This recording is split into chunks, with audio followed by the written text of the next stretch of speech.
Welcome to the Court of Public Opinion. We're back on track. I was going to take a break, but I find these stories just too hard to not report on, and I can see all the classic signs of domestic violence and family violence in this case. There is a couple reports regarding this particular case. We're going to just label it case number 2 when we discuss family violence, because obviously there's a lot of points to this case that I want to point out. Okay, so we arrived to this story. I'll put all the details and information below, but I'm not going to speak specifically to the case because it's still an ongoing investigation. But I just want to show you that there was a pattern of behavior here. And if you watch the crime story video, you'll understand why we're discussing family violence. But this particular case, there were gunshots fired at this particular residence. And you can see where the police, of course, were surrounding the several 911 calls that were dispatched to the police regarding a shooting. And the 911 call were coming from neighbors.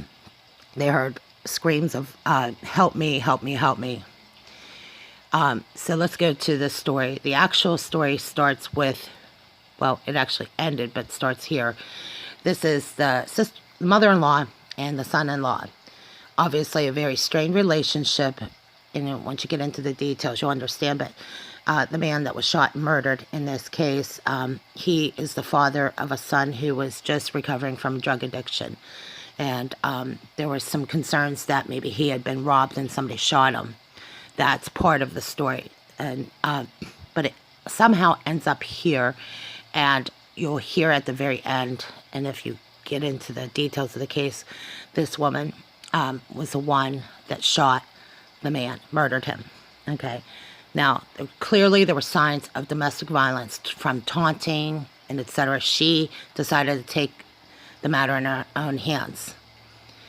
So investigators and police continue to scour the area, the gunshot wounds, and if you go into the details of the case, you'll understand why we want to discuss family violence, because I think it's specific to anyone who has a past history of domestic violence.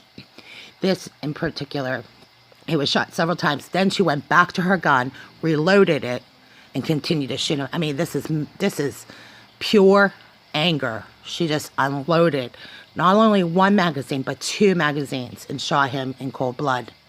These are just gunshots. I mean, she unloaded the gun. This, to me, looks like a case that never got the help it needed long before it.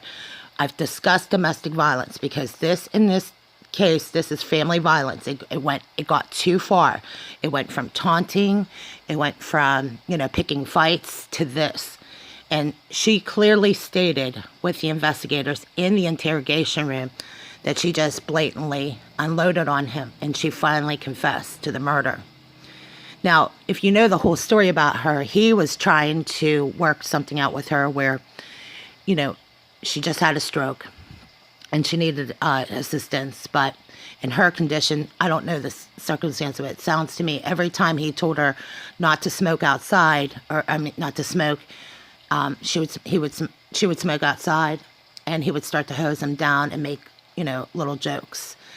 And he started strangling the one daughter, or the sister-in-law, or I'm not quite sure the details of that, but sounds to me like he would taunt them, okay?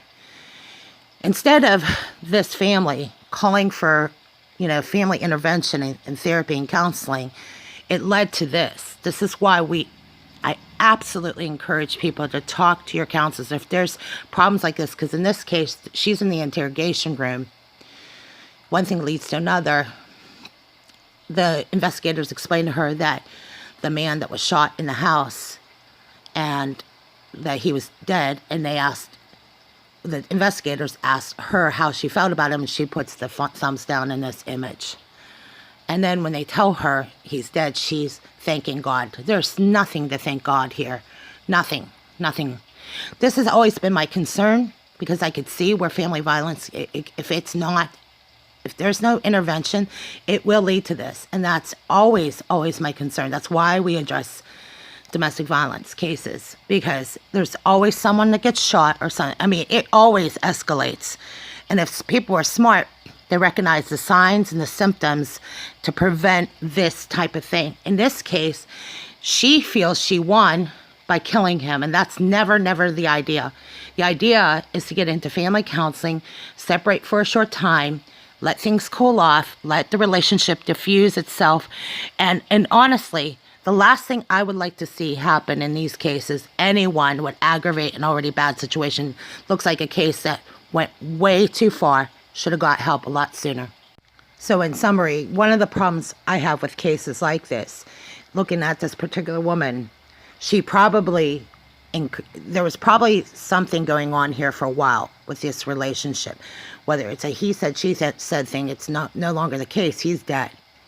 Now, if she was taunted by him, which I cannot, and I do not ever feel comfortable with anyone taunting anyone. He was in the military, he had a, ability to carry a gun. Does not give anyone reason to go take a loaded gun and shoot a man just because they have a military background. I've heard this over and over again now. This man's dead. And I have a lot of problems with this for a couple reasons, because I've seen it in a lot of our relationships with people around us. They taunt somebody, and then she's doing a victory dance because she killed a man. And the neighbors want to ask why this kind of violence could have been prevented. That's why I know it involves the community. I know it involves the neighborhood. And that's why so many people who let these cases go, it should never have come to this. There's probably been all kinds of indicators that there was something not right here with this relationship they begin with. And when I see somebody taunting somebody, it gives her legitimacy to kill this man. See what I mean? And that's all because people either ignored it or didn't pay attention or didn't ask for the assistance of someone intervening in this case.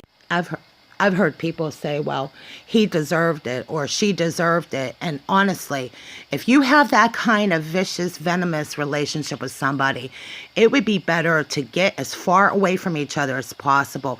The problem I had with this is they were all living in the same roof.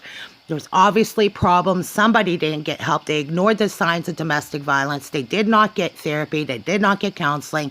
This lady's doing a victory dance because she just wanted him to die. And to me, there is something seriously wrong with anyone that would want to continue this cycle of abuse. It's obvious. Everything about this was bothersome. Everything about domestic violence, people taunting people, aggravating the situation. I particularly have a message for anybody who continues to aggravate an already bad situation. You're doing more harm than good. This is exactly why I ask people to be respectful of one another. Take the time to walk away, diffuse the arguments. Don't let it get to this point.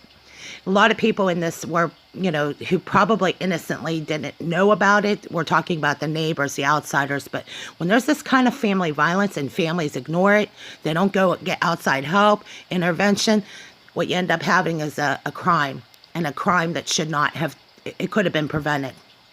Thank you for listening to the Court of Public Opinion. The Court of Public Opinion is a part of the Amateur Radio Network.